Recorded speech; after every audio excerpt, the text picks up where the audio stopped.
काय सांगाल शेतकरी सन्मान सोहळा तुम्ही ठेवता गेली 11 वर्ष झाला हा सोहळा काय नेमकं साध्य करायचं आहे सोहळ्यामार्फत आणि या सोहळ्यासाठी काय नियोजन होतं?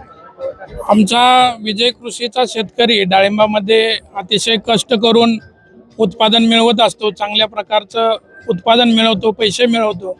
तर या सन्मान सोहळ्यामध्ये ज्याचे कमी झाडामध्ये ज्यादा पैसे होतात अशा शेतकऱ्यांना आम्ही या कार्यक्रमामध्ये सन्मानित करतो.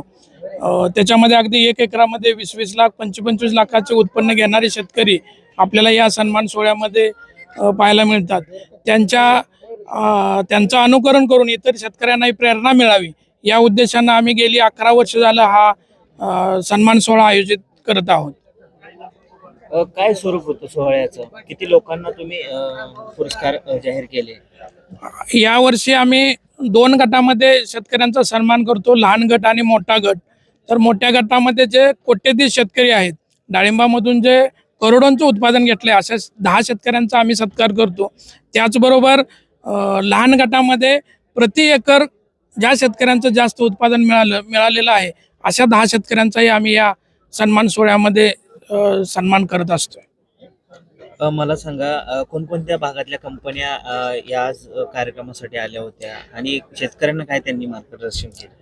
हा कार्यक्रम 4 वाजल्यापासून चालू झाला होता. प्रत्यक्ष प्लॉटवर आम्ही डाळिंबामध्ये जे 7 वेगवेगळ्या अवस्था आहेत, कळी आहे, सेटिंग आहे, फ्लॉवरिंग, वेगवेगळे हार्वेस्टिंग, हिरव्या स्टेजमधले सगळ्या स्टेजमधलं डाळिंब आमच्या शेतामध्ये आहे. ते शेतकऱ्यांना आम्ही प्रत्यक्ष प्लॉटवर नेऊन त्या शेतकऱ्यांना तो प्लॉट दाखवला आणि त्या प्लॉटवर आम्ही त्या स्टेजनुसार कशा प्रकारच्या आपण डाळिंबामध्ये काळजी घेतली पाहिजे या पद्धतीनं मार्गदर्शन केलं.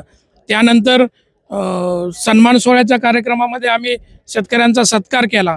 त्याचबरोबर एक लकी ड्रॉ कुपन आम्ही काढलं की जेणेकरून आपला शेतकरी हा विमानात बसून परदेशवारी व्हावी किंवा परदेशात फिरायला जावा यासाठी आम्ही शेतकऱ्यांना लकी ड्रॉ काढलं.